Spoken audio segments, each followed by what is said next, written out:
know that your kids are watching. They're not watching what you're telling them to do, they're watching what you're doing. They're watching how you're living, they're watching how you treat your husband, they're watching how you talk to your friends, they're watching the music you listen to, you know, they're listening to all of these things that, you know, speak volumes. And so I think that for me, that's how I kind of infuse Jesus into my kids, is I just infuse him into myself. And just let them watch me love him. We all come alive. This is the good life. Soak in the good life. Hi, Living Waters family. So glad you're tuning in for another episode of Tea Time. And so today we have some of the, no one take this personal, the most amazing moms in the room here. So we have Ashley Southmaid, Rachel Sandine, and Summer Burry. And these are all women that we have just looked at and admired as how they've mothered and raised their kids. And so hopefully what you guys have to share today that I can glean from, you ladies watching can glean from, and I think all of us will learn a little something just based on each of our personal experiences. And so thank you guys for being here. This is so exciting. Thanks for having us. Yeah, for sure. So this is gonna be good.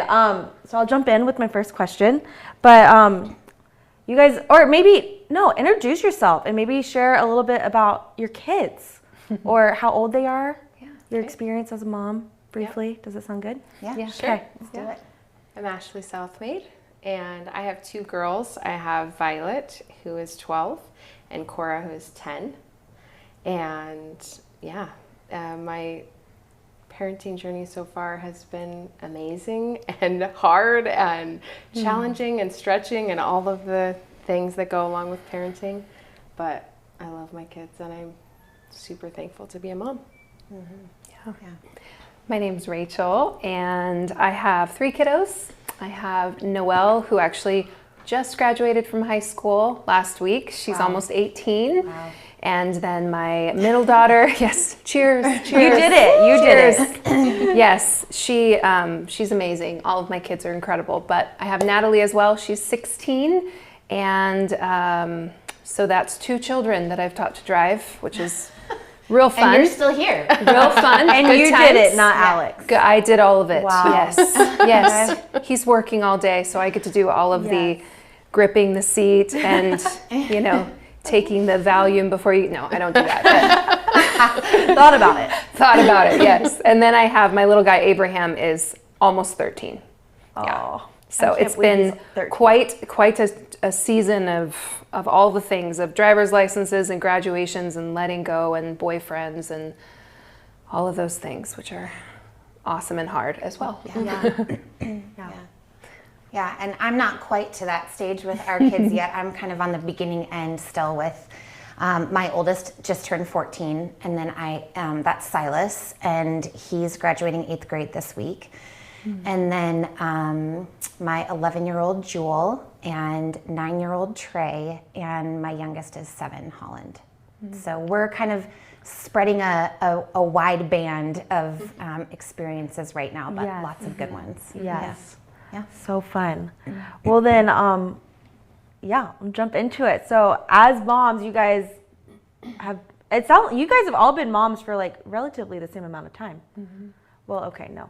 You're much more experienced. I'm thinking of age because he's the one I know the most, and he's 13. So, but what are some things that you guys have cultivated in your life and rhythms of life that have just helped you as a mom, as a woman, but just when you become a mom, there's so many other needs or stressors that kind of come in on your life. And so what are things that you have cultivated that have helped you along that journey? I'll start. So I actually feel like coming to Living Waters has really helped me to put articulation to this for my family, because I think it's hard when you get into being a mom, and especially if you're not also in a different profession at the same time.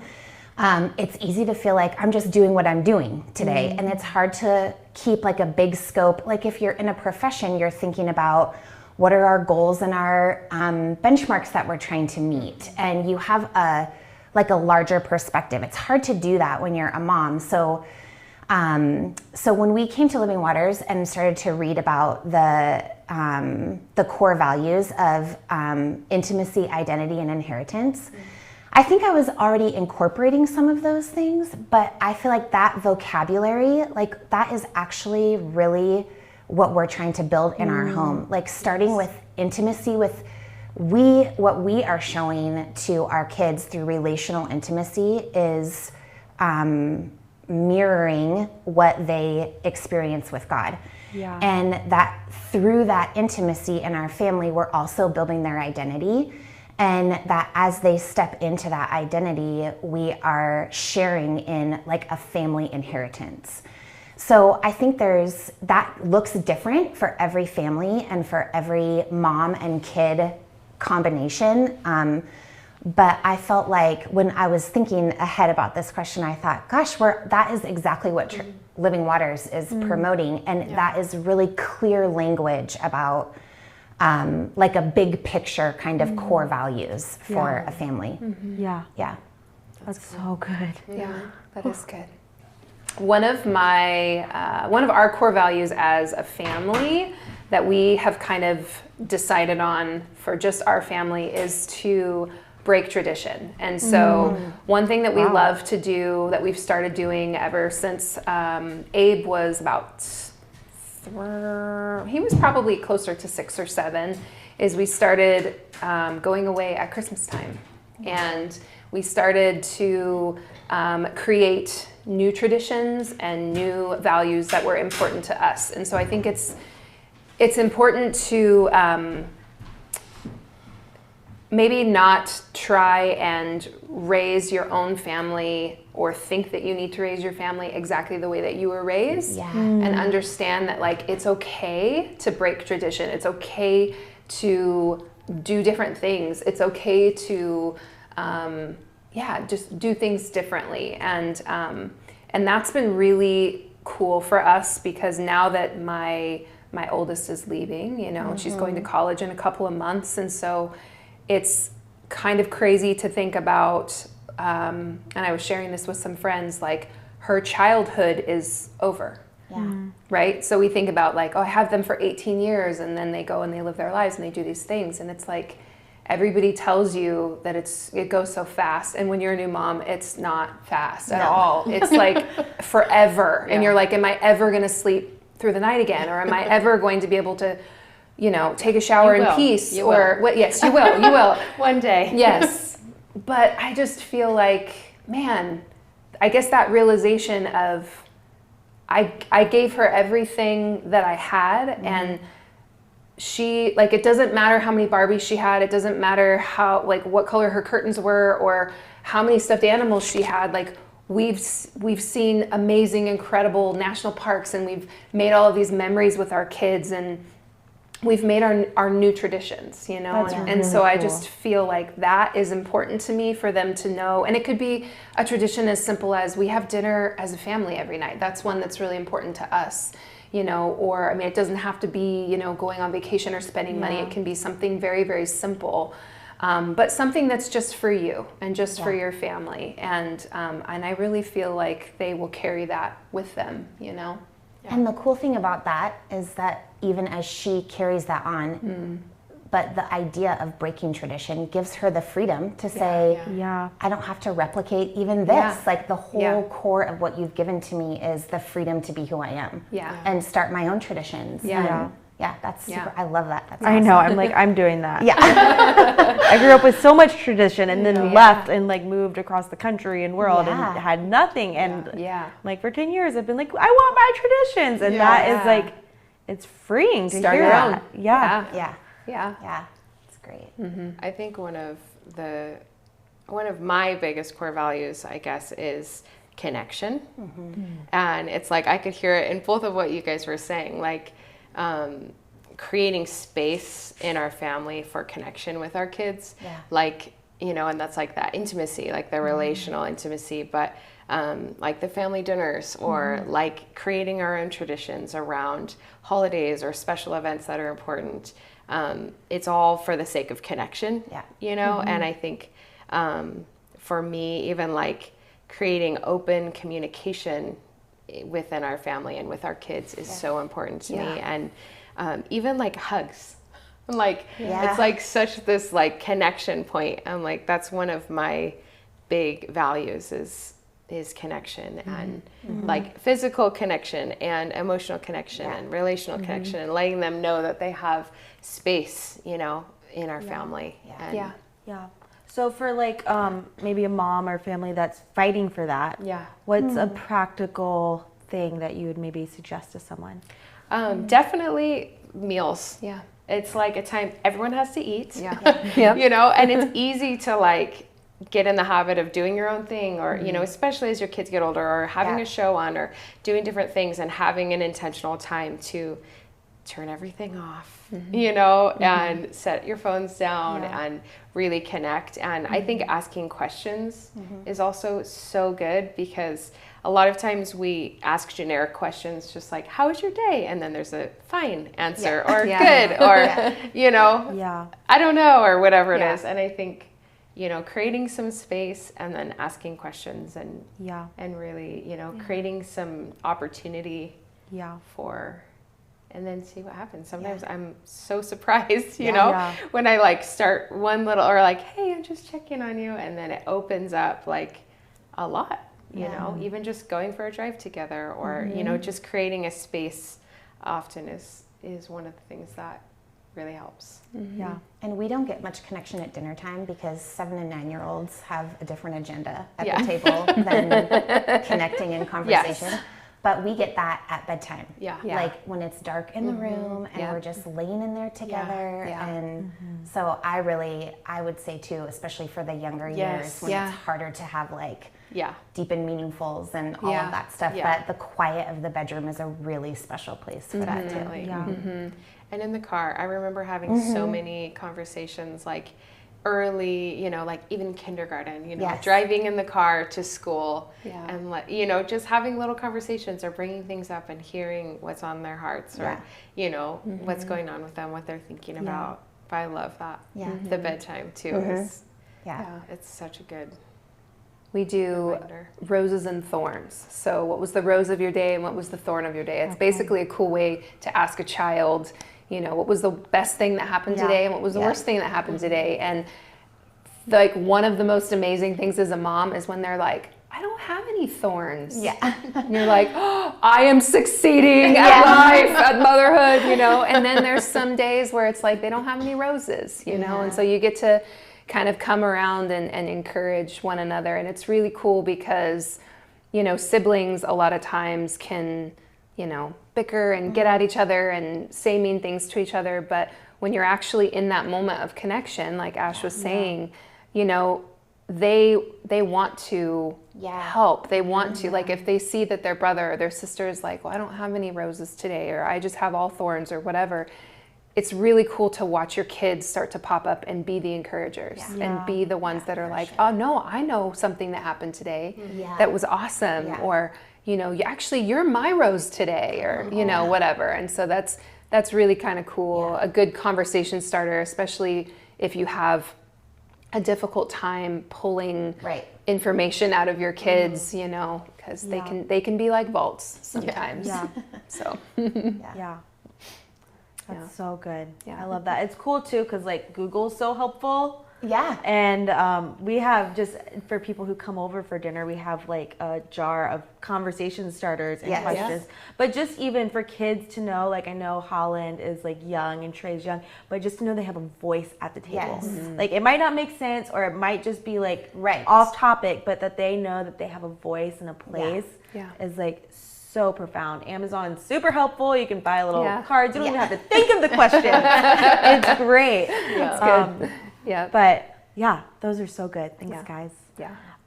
So then in the realm of like momming around other moms, how have you guys been able to champion other moms in their journey, or have you been able to like combat that thing, the mom shaming or the comparison that is so easy to just fall into? What's that journey been like for you guys? I think that, I'm like, what did I think? I I think that thinking about like championing other moms is like, it seems like this really big thing, you know, but honestly, it happens just in relationship. Yeah. It's when, you know, your friend calls you or texts you and is struggling or is having a great time or whatever it is. It's like, I think creating like a space to listen to your friends about the real struggles and, you know, joys of parenting, because there's a wide variety of, you know, things that happen even in one day. Like, it's crazy how up and down it can be sometimes. And I think that really for me, like in relationship, celebrating the wins with my friends and then being there and listening and, you know, connecting in the times when we're not winning or when something really hard is happening or we're stressed or whatever it is. And I don't know, I think just encouraging each other that like we're all in those spaces, you know, we're all, you're never alone in the struggle. And just being a friend who encourages and speaks the truth and speaks those words like, you're a great mom. You're doing so good. It's okay. You're going to get through this. I think sometimes those simple words can be life-changing, and be a lifeline when you're in the midst of mothering. Yeah, I think a way that I find kills comparison is vulnerability, which is essentially what you're talking about. You know, we don't need, like, I don't need the Pinterest mom to like show me all the things that I'm doing wrong or how to be better or whatever. I need the mom that's going to be like, I feel like I'm failing right now. And I love being able to come alongside and connect and champion those moms, but also to be the mom that is vulnerable and is the one. Exactly. We can model that for our kids. We can model that for our friends, but I gravitate towards vulnerability in my whole life, but especially in motherhood, because I don't really find myself connecting with people that I feel like have it all together, you know? And so I feel like we can kind of, battle comparison and kind of kick it in the face when we're able to be vulnerable with one another and share, like Ashley was saying, the real struggles, you know, and not give the cookie cutter, you know, oh, you'll be fine, or you can get through it, or, you know, those things that don't help when you're struggling with depression. That doesn't help when, you know, you find out that your child's friend is trying to commit suicide. That doesn't help when you find that your child is using drugs. It doesn't help those things. You know, it helps to be able to call someone, even if they're not in the same season as you, even if they haven't gone through those things, just knowing that you have somebody that can sit with you in that and love you in that process, I think is huge. Yeah, and we lived in Portland before we moved down here, and I had like a really great group of friends that were there when like my babies were born and like all that very like critical stage when you're first starting out as a mom. And so when we moved here, I didn't have that. And the first thing that I felt like I prayed when we got here was like, I need coworkers. I need a team. Like when I was a teacher before I had kids, like you get together with your grade level team and you collaborate on things and you talk together about things. And like we as moms, like we need that from each other. And even if a mom's style of parenting or the things that they value are different than what you do, all of that is so important to be able to say like, I am having dinner over at your house. I have never done any of this with my kids. And I need to see like what you are doing that is working well, or that that is an encouragement to me and where I am in my season, or somebody who's in a season beyond you or before you, whatever. But how very, very valuable my friends who are my moms are to me because we are teammates. Like we are participating in, we have a common goal. We all want our kids to have amazing family life and to grow up and be successful and all of those things. I think when I start to feel like that mom jealousy or like I'm in comparison, my response to that can be, God, there is something in that mom that I am drawn to. So what is that thing and how can I encourage that mom? Like, you're rocking this. Like, instead of feeling like, oh, well, Rachel's breaking tradition and I'm not doing that. So great, we've been staying home for the last 14 Christmases. You know, like instead just be like, man, I had never thought of that. That is such a great idea. And if I am feeling insignificant in that, to ask like, God, what do you want to say to me about who I am as a mom? Because you champion me as a mom. You put me in this place with these kids. And I do have valuable things to bring. And so does she. So we bringing those things together makes it even, we're just like exponentially increasing what we are delivering to our kids. Yes. Yeah. So good. That's good. So good. I love that. So then what does that look like for you guys in Jesus too? Like, how do you stay connected to the Lord, stay connected to the Holy Spirit, you touched a little bit, how do you connect like those dots and bring your kids into that relationship with the Lord as well? What are things that you guys have, what's worked for you? What hasn't worked for you? Yeah, do as I do, not as I say, I think is important. You know, I think being able, my kids being able to see me walking with Jesus, I think is huge. It took me a long time to figure out that I actually need to get up before my kids. Yeah. I need to spend some time with the Lord. I need to spend some time with myself. I need to kind of center for the day. I'm a much better mom. I'm a much better wife if I have a little bit of time for me. But also, you know, if that didn't work for me when my kids were little and I was up 6 times a night, you know? Yeah. So you have to just kind of find that time with the Lord. It's so important, but also like know that your kids are watching. They're not watching what you're telling them to do. They're watching what you're doing. They're watching how you're living. They're watching how you treat your husband. They're watching how you talk to your friends. They're watching the music you listen to. You know, they're listening to all of these things that, you know, speak volumes. And so I think that for me, that's how I kind of infuse Jesus into my kids, is I just infuse him into myself. And just let them watch me love him. So good.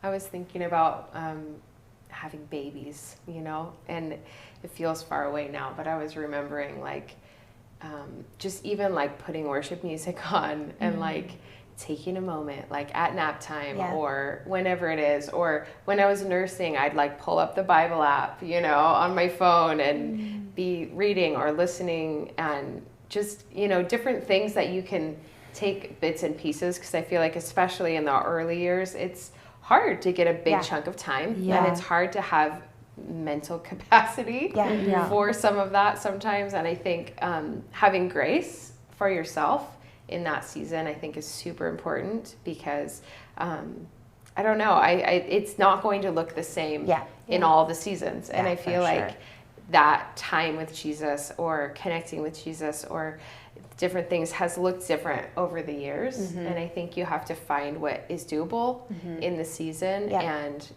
figure out what you can incorporate in and what is working, and even asking other moms like, what do you do? Or, you know, and even connecting and praying with other moms and, you know, be talking about Jesus and your relationships and stuff is so powerful and helpful, and keeps our minds connected and our hearts connected to him too. Yeah, I totally remember when my kids were all little tiny, and I was like having a prayer time, and I was like, God, I can't do this. Like, this is too much. I can't do this. And are you even in this? Yeah. And that as I was praying, I had this vision of like, I'm running down the hallway after this kid and coming back for that kid.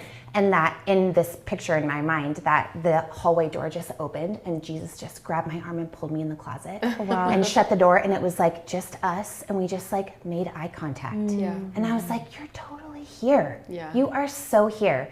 And that I feel like for me, especially with my kids still being on the younger in the younger ages, that gift of a child's imagination and giving them the opportunities to have interactions with Jesus in their imagination has totally transformed how we bring Jesus into our home. And so often it's at night, like I was saying, in bed.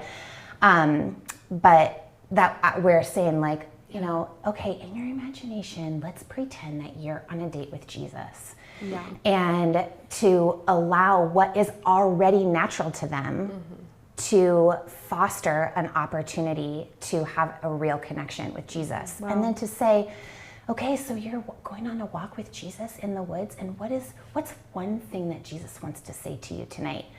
And my kid, like it is, I know that is not just my kids, it's just that they're the ones I'm talking to about it. They're mine, but the way that God speaks to them like blows my mind. Yep. And I could very easily say to them, I think you're so creative. Like I see you as such a creative person. And my words are good and they're good for a time. But if Jesus is walking with them in the woods and they're like, Jesus, what's one thing you want to say to me? And in their imagination, Jesus hands them a paintbrush and is like, I can't wait to see what you want to paint in your pictures today.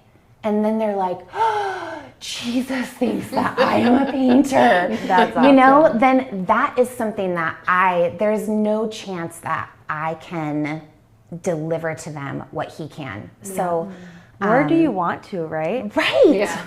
Right. Like it is so amazing to participate in that and to just step out of the way and be like, I had nothing to do with that. Mm-hmm. Yeah. I gave you a little push start and the rest of that is you and Jesus. And that is for the rest of your life. Right. Like that is we're just practicing right now, but that is for the rest of your life. Mm-hmm.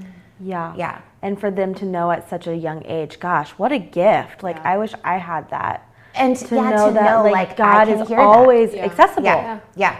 Exactly. But that's such a practical way of pursuing that and giving your kids that gift. Yeah, that's like honestly my favorite part of parenting. Like that's like sweet. You know, like you have to do all the other things too. And which is why your voice starts to lose some of its umph. If you're the one who's like, God loves you and he wants to talk to you, and also why didn't you do your homework and your room's a mess and get your chores done. And as a mom, it's super easy for your voice to just kind of like wah, wah, wah, lose its authority and power. But if I'm not the one saying it and they are actually hearing it from Jesus, it's just totally different. Yeah, totally different. And they always remember it. They're like, Mom, remember that time that we were praying and Jesus said this to me? And so that's like hands down for me the best part of parenting. I love that. Wow, so cool. Well, as we wrap up our time together, ladies, what if you look back on your like all the years of mothering your kids? What's one piece of advice you'd give yourself, or you'd like want someone who's about to step into motherhood? What's something that you would want them to know, or just encourage them with? Slow down. That's my biggest piece of advice. Slow down. There's so much to get done. There's so much laundry and dishes and beds to make and all the things to do. But as a mom that's getting ready to say goodbye to my first kiddo, it goes by so fast. And you don't get that time back. And I think we can look back and we can say, I wish I would have done this different. I wish I would have done this different. But I think if I were to have a child today, you know, I would sleep next to them. I would nap when they nap. I would slow down and take more time to play with them on the floor. I would, you know, really like what you're talking about, really, you know, have that time, prayer time and story time at bedtime. I mean, all of those things that you're exhausted, you just want to get through your day, you just want to get it done because you have to do it all over again tomorrow, you know? But that's what the advice I would give. Just slow down, drink them in.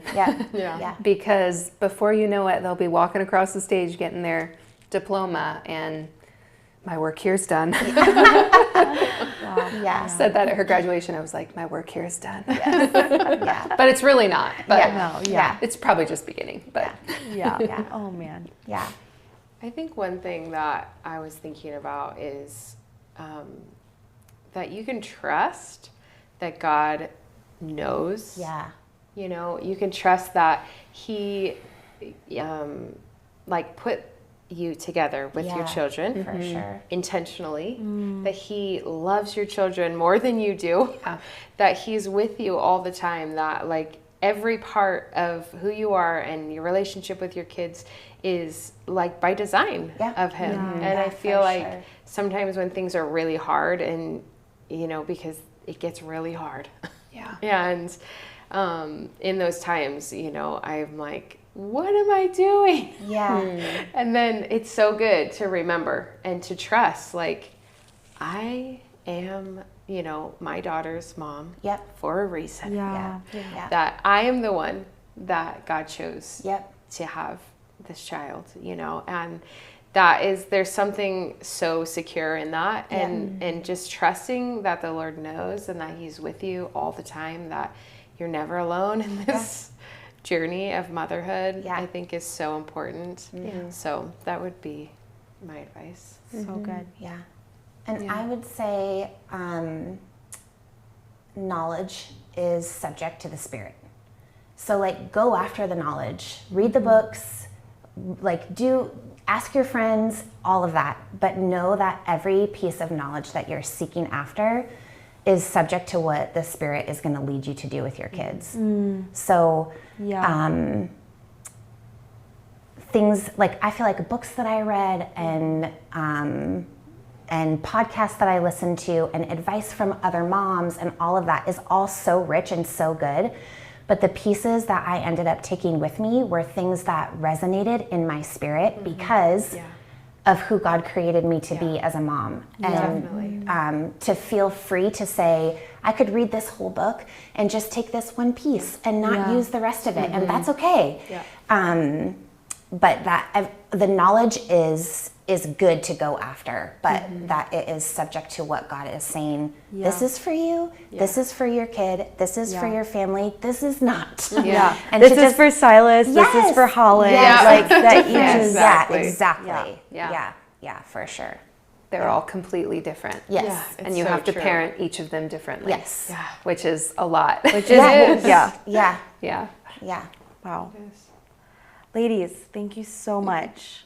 I feel honored to sit in this room with you guys and hear firsthand. And thank you for just your heart and your perspective and the years that you've poured into loving your kids and the wisdom that you have because of it. So, ladies, I hope this was awesome for you guys, that you got to glean stuff from what everyone had to share tonight. So thank you for tuning in. And we love you guys. Thanks for being here. Thanks for saying yes to this.